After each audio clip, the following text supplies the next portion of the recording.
नमस्कार, आभार, अभिनंदन और प्रणाम आप सभी मित्रों का।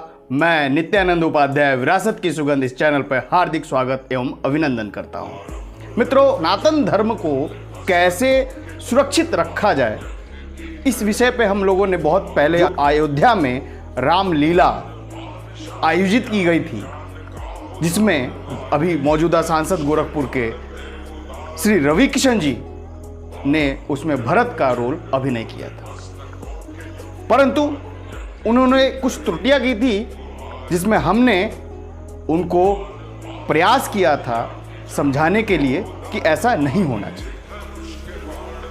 उसके उपरांत आजकल मैं देख रहा हूं, अभी ट्रेंड में देख रहा हूं, आदिपुरुष। ये आदिपुरुष कैसा बनाया गया? अब सभी लोगों ने देखा होगा। क्या सच में हमारे मर्यादा पुरुषोत्तम राम वैसे हैं? क्या सच में हमारे बजरंगबली उस तरीके से लगते हैं? नहीं।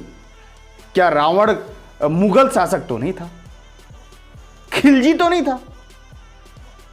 जिस तरीके से उसको दिखाया गया है, हद हो गई। सनातन धर्म पे ही आप लोगों को शोध करने का विषय मिलता है। ये कब बंद होगा और कब तक ऐसे आवाज हमें उठाने पड़ेंगे? सनातन धर्म जो है वो शोध का विषय नहीं है।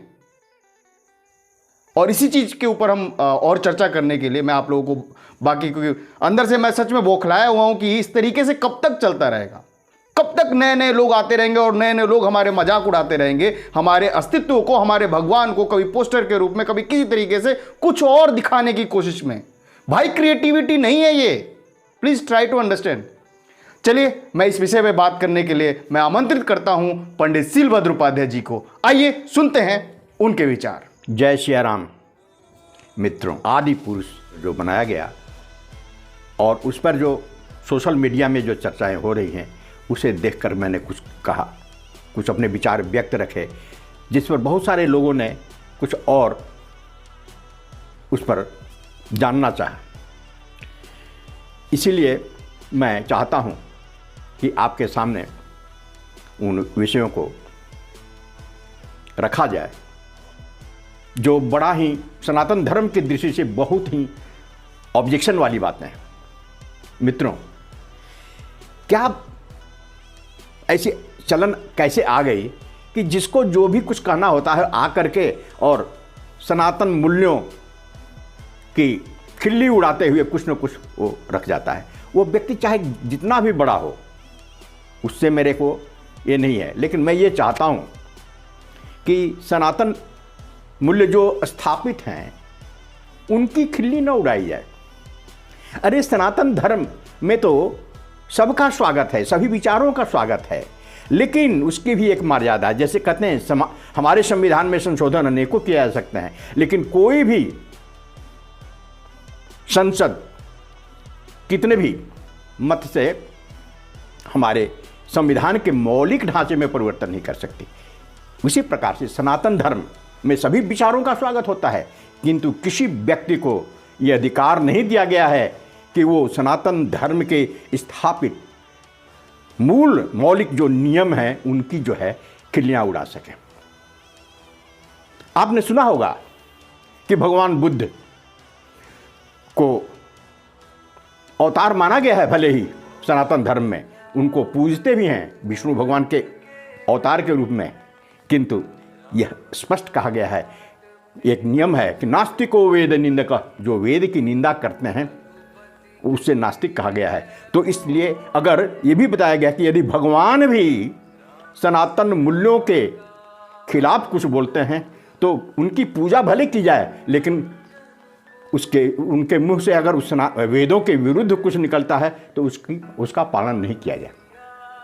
तो चाहे कोई भी व्यक्ति बहुत बड़े से बड़े विद्वान हों, उनको ये छूट नहीं दी जा सकती कि हमारी जो स्थापित मान्यताएं हैं, जो हमारे सनातन मूल्य जो रखे हैं, उसमें भी मर्यादा पुरुषोत्तम के चरित्र के साथ में ऐसा खिलवाड़ किया जाए कि उनको ऐसे ऐसे रूपों में प्रदर्शित किया जाए किसी फिल्म में, जो हमारे पहले से हमारे मन में, जो मस्तिष्क में जो भगवान राम का स्वरूप है उससे मेल न खाए।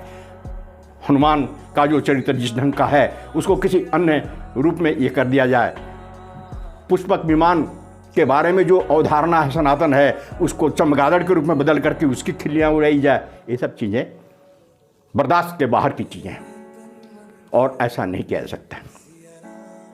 मित्रों, मैंने एक इंटरव्यू देखा जिसमें वो तर्क दे रहे हैं कि मैंने आधुनिक परिवेश में रावण को एक खलनायक के रूप में जो डाला जा सकता है उस रूप में मैंने उसको डाला है, जानबूझकर डाला है, क्योंकि रामानंद सागर ने जो लुक दिया है वो आज के परिप्रेक्ष्य में सही नहीं है। वो तो रावण जो था दानव, अरे दानव कैसे दानव कह दिया आपने?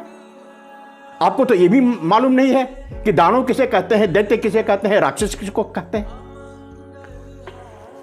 ऋषि संतान था रावण, महर्षि विश्रवा का पुत्र था, माता उसकी राक्षस कुल की थी कैकेयी।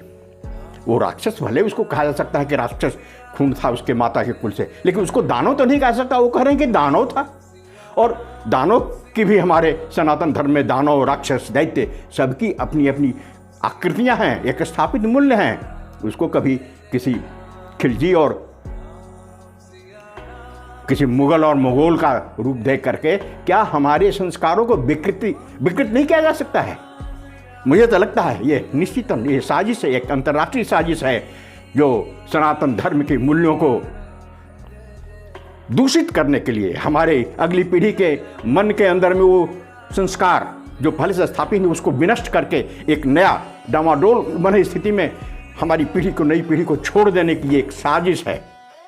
ये कभी भी कतई बर्दाश्त योग्य नहीं है। कुछ लोग ऐसा कहते हैं कि हम एक नए परिवेश में, नए दृष्टिकोण से सनातन धर्म के चरित्रों को प्रस्तुत करना चाहते हैं, परंतु मैं उनसे सवाल करता हूं, क्या यह साहस किसी अन्य मजहब के स्थापित मूल्यों, उनके स्थापित स्वरूपों से छेड़छाड़ कर सकते हैं? क्या वे ईसा मसीह को किसी अन्य रूपों में दर्शा सकते हैं? क्या उनको पैंट शर्ट पहना सकते हैं? क्या वो उनको कुछ और कुछ रूप में बहुत सुंदर, क्या वो भगवान राम के रूप में उनको दिखा सकते हैं? हिंदुस्तान में अगर दिखाना है तो क्या उनको मुकुट धारण किए हुए राम के रूप में वो दिखा सकते हैं? नहीं, ऐसा नहीं कर सकते। अरे यहाँ तक तो एक मजहब में पैगंबर का चित्र बना देने का भी दुस्साहस कोई नहीं कर सकता। अगर जो करता है तो क्या हो जाता है सारी दुनिया जानती है। तो फिर सनातन धर्म जिस अवतार को मानता है, जिसे मर्यादा पुरुषोत्तम मानता है, या देवी देवता जो भी उसके हैं, उनके जो स्वरूप निर्धारित है उस पर छेड़छाड़ करने का दुस्साहस कोई क्यों कर रहा है? ये बहुत गलत है। और मैं मौजूदा प्रशासन जो आज कम से कम जागते हुए हिंदू का प्रतिनिधित्व कर रहा है, और विशेष रूप से भारत के यशस्वी प्रधानमंत्री से भी मैं ये प्रार्थना करता हूँ कि इस प्रकार के प्रदूषण जो सनातन धर्म के प्रति फैलाया जा रहा है, इस पर रोक लगाने की यथासंभव यथाशीघ्र प्रयास करें। और ये मैं आशा करता हूँ कि जनता, जनमानस के भावनाओं का कदर करते हुए इस दिशा में कोई उपयुक्त कदम उनके द्वारा अवश्य उठाया जाएगा। बहुत बहुत धन्यवाद पंडित शिलभद्र उपाध्याय जी। देखिए मित्रों, मैं अभी अपने सारे दर्शकों को ये बता देना चाहता हूँ कि जो मैं बात कर रहा हूँ कि अयोध्या के अंदर जो रामलीला आयोजित की गई थी, रामलीला एक महायज्ञ है जिसमें हमने आलोचना, अगर माननीय जो हमारे सांसद हैं वहाँ के गोरखपुर के रवि किशन का, अगर हमने उसमें खंडन किया था तो वो इस वजह से किया था कि वो जूता पहन के रामलीला मंचन पे पहुंच गए थे और वेशभूषा इस तरीके से मानो जैसे ऐसा लग रहा था पता नहीं कौन सी हड़बड़ी है। दाढ़ी बढ़ी हुई, मूछें बढ़ी हुई, सर पे मुकुट नहीं, पैरों में जूता, ये क्या मतलब है?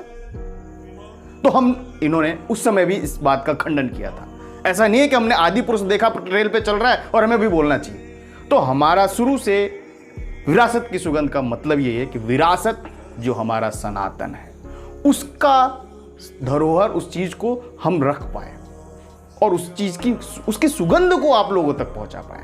तो मित्रों, आज जो हो रहा है मतलब बड़ा ही अजीब सा समय है कि जहां मर्यादा पुरुषोत्तम राम का भव्य मंदिर 500 वर्षों तक लड़ने के बाद, केस मुकदमे में रहने के बाद आज इतना अद्भुत वो मंदिर बनने जा रहा है, जो सच में हमने और आपने देखा था, जिसकी कल्पना की गई, जिसका स्वरूप हमारे सामने आने जा रहा है। और वहाँ जब ऐसे आदि पुरुष के नाम पे मर्यादा पुरुषोत्तम राम को कुछ और दिखाया जाए, महावीर बजरंग बली जी को कुछ दिखाया जाए, या रावण को दिखाया जाए, पुष्पक विमान का किया जाए, ये हम बर्दाश्त नहीं करेंगे। इन्हीं सभी शब्दों के साथ में मैं अपनी वाणी को विराम देता हूं। तब तक के लिए नमस्कार।